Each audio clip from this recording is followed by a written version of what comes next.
Paz de Jeová, a paz de Jesus Cristo, a paz do Espírito Santo esteja somente com vocês que são inscritos nestes dois canais, Simão da Silva Santo Simão e o outro Pastor Simão, Igreja Ministério Chama de Fogo Fé.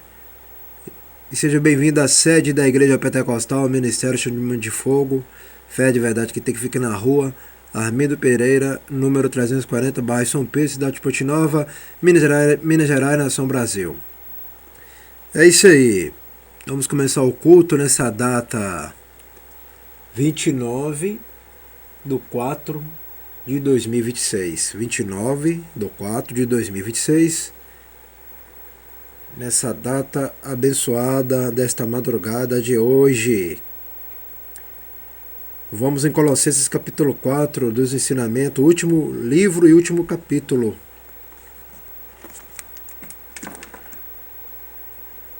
Isso mesmo, hoje é quarta-feira, mês de abril. Colossenses capítulo 4, resumo do capítulo. Paulo concluiu as instruções sobre seu estilo de vida com uma palavra sobre a oração e testemunho 4:2-6. A seguir apresenta Tíquico, portador dessa carta, VV79. Envia saudações de vários amigos comuns em Roma. VV10:15. Finalmente Paulo orienta os colossenses a enviarem esta carta a outros assim que a tivessem estudado em Colossos, VV 16:18. Versículo-chave 4:4. Todos precisam orar. Aplicação pessoal: como é fácil para as pessoas aceitarem nossas instruções quando sabem que nos preocupamos com elas. Essa palavra é interessante demais, né? E muito interessante. O que é interessante? É valiosíssimo demais. Como é fácil para as pessoas aceitarem nossas instruções quando sabem que nós preocupamos com elas. Conceito-chave, oração P608.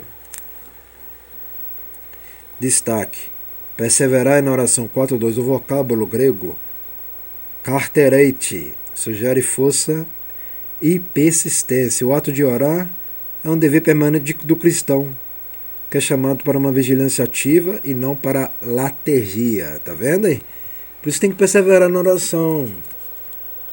Tem que perseverar, não adianta. Tem que perseverar. Como diz a vitória, só vem o quê? É na oração, é jejum, oração.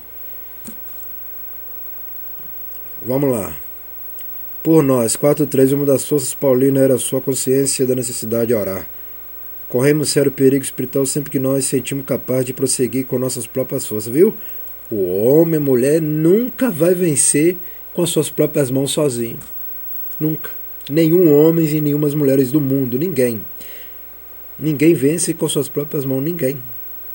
Isso pode tirar da sua cabeça. Pessoa que fala assim, eu consegui as coisas com a minha própria mão, mentira. Ninguém consegue. Ninguém. Porque tem que ter Jeová, tem que ter Jesus, tem que ter o Espírito Santo. Quem é o dono do mundo? Quem é o dono da prata e do ouro é quem? É Jeová, é Jesus, o Espírito Santo, gente. Nenhum dinheiro que você ganha não é seu, não. É do Criador. Se o Criador quiser fechar a porta de emprego para você, ele te fecha. Você fica desempregado hoje mesmo ou daqui a pouco. Por quê? Quem manda no dinheiro é Ele. A água que vocês bebem, quem dá é Ele. Tá achando que é o homem da terra lá que dá água? Não é não. Por isso que eu falo, Ele não vai deixar vocês do outro lado viver de graça. Ele vai querer que vocês devolvam o que? Os dízimos, a oferta. E começa a clamar. Orar. Como diz, adorar. Entendeu? Adorar Jeová, Jesus, Espírito Santo que eu estou falando, meus irmãos. E é dentro da igreja também. Viu lá? Uma das forças paulinas era a sua consciência da necessidade de orar. Corremos sério perigo espiritual sempre que nos sentimos capazes de prosseguir com nossas próprias forças. Ninguém vai vencer consigo próprio. Ninguém. Eu já vi ser humano falar assim, eu amo a mim mesmo. Que adianta você amar você mesmo, mas você nunca vai ser salvo? Que você tem que amar outra pessoa para ser salvo. que é Jeová, que é Jesus, que é o Espírito Santo, que é o dono da vida. Você não é dono da sua vida. Se Jeová quiser tirar seu ar agora das suas narinas, ele tira esse ar das suas narinas rapidão. Você vai para o inferno, ele vai queimar logo de fogo. Ninguém segue com suas próprias mãos, meus irmãos, minhas irmãs. Para esquecer. Nenhum ser humano, ninguém. Vamos lá, aproveitar as oportunidades. 4 e 5. As oportunidades de testemunhar surgem para o cristão sempre que se relaciona com outros com tato e sensibilidade. Não combata os não cristãos para posteriormente culpá-los por falharem e não aceitar o evangelho. Por isso que eu falo, tem que aproveitar o quê? As oportunidades, é verdade. Igual aqui, todos os dias eu estou pregando a palavra, todo dia eu estou pregando a verdade, todo dia eu estou ensinando a verdade aqui na igreja, pregando aqui na igreja. Então vocês outro lado têm que aproveitar as oportunidades. Estou pregando somente para os inscritos. Então vocês têm que pegar essa oportunidade, porque antes que seja o quê? Tarde demais. Vamos lá. Conversação plena de graça. 4:6. Nesta, bem como em várias outras passagens, a palavra graça, charis, é usada no sentido de atraente, agradável e cativante. Segundo alguns, o sal na cultura helênica simbolizava perspicácia. Os crentes não devem ser pessoa triste, presunçosa ou enfadonha. Tudo no crente deve ser o mais atraente possível, além de estar aberto às oportunidades de responder às perguntas sobre a fé cristã. Por isso que eu falo. O crente que anda triste, ele não é crente. O crente que são preguiçosos, igual está escrito, ele é presunçoso, é pessoa preguiçosa também. Ou enfadonha. O crente que anda triste não é crente. Não é cristão. Porque o Jesus que eu sirvo, ele não é triste. Ele é alegre. O que está escrito? Eu dou força a quem não tem nenhum vigor. Então como é que eu vou ficar triste sendo que ele fala que dá força a quem não tem nenhum vigor? Então crente que anda triste pode repreender, que serve ao capeta, né? Nem a Jesus não. Por isso que eu falo que muitos crentes não conhecem o Jesus dele e não conhecem o Jeová, não conhecem o Espírito Santo. Como diz, o crente pode ficar irado, ele não pode ficar triste. E nem preguiçoso. A pessoa preguiçosa é aquela que não vem à igreja, não dá os dízimos da oferta. É pessoa que só quer bênção e some. Entendeu? Mas o crente não, olha lá, os crentes não devem ser pessoa triste, tá vendo? O crente que anda triste não é crente, Jesus não está com ele. Jeová não está com ele, o Espírito Santo não está com ele. Nós pode irar e andar sério, aí tudo bem.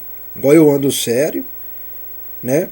Aí é outra história. Mas o crente que anda triste não é crente não. Porque Jesus, ele é alegre. Igual Jesus falou, passará o céu e a terra, porém minhas palavras não passará. Tudo passa, mas a palavra dele não passa. Então, ele é a vida, meus irmãos, minhas irmãs. Por isso que eu falo, vocês não sabem o que é ser crente, não. Crente não pode andar triste jamais. Se ele andar triste, ele não é crente. Entendeu? Por isso que eu falo, a salvação não é só descer sobre as águas e aceitar Jesus, não. É praticar a palavra. Sabe viver como cristão? Eu quero ver se sabe viver mesmo. Por isso que a palavra está falando ali, ó. Entendeu? Tiquico, 478. Muito embora o seu nome seja mencionado várias vezes no Novo Testamento, pouco se sabe sobre essa colega de Paulo, além dessa passagem. Onésimo, 4:9. Esse escravo fugitivo, cuja história é contada na carta a Filemão, é muito mais conhecido do que seu companheiro Tiquico. Providenciai que seja lida em Laodiceia, 4:16. As cartas acompanham o Novo Testamento foram rapidamente copiadas e circularam entre as igrejas do primeiro século. Lista de cartas aceitas por todas as igrejas a partir do segundo século demonstram com que rapidez as cartas do Novo Testamento era reconhecida pela igreja por todo o mundo romano como a escritura sagrada. Viu lá? Que chama até de escritura sagrada, tá vendo? Não chama de Bíblia. Porque esse livro aqui não é Bíblia. Esse livro aqui, ó, não é Bíblia, entendeu? E esse que eu estou lendo aqui também não é Bíblia. É escritura, é lei. É igual falar ali, ó, escritura e lei. Vamos agradecer. Soberano Jeová, Jesus Cristo, por isso te agradecemos por ter lido Colossenses capítulo 4 todo e esse livro todo dos ensinamentos da palavra. Abençoa somente os inscritos Eu abençoo somente os dizimistas e ofertantes e mais ninguém. E nós aprendeu tudo aí, ó. Nós aprendeu tópico focalizado no esboço, verdade, caminho, vida e notas que nós aprendeu. Tá vendo aqui? Todos precisam orar, tá vendo? Coisa que do outro lado vocês não fazem. Igual a madrugada abençoada dessa, se vocês não dobram nem o joelho para orar, por isso que vocês não recebem nada. Por isso que vocês perdem vitória, perdem tudo. Tá vendo? Tem que orar em todo o tempo. Madrugada é melhor porque a fila é menor. Porque muitos estão dormindo e estão perdendo a vitória, estão perdendo a benção. E quem está acordado está ganhando, ganhando, ganhando. Então até o próximo culto e o próximo vídeo.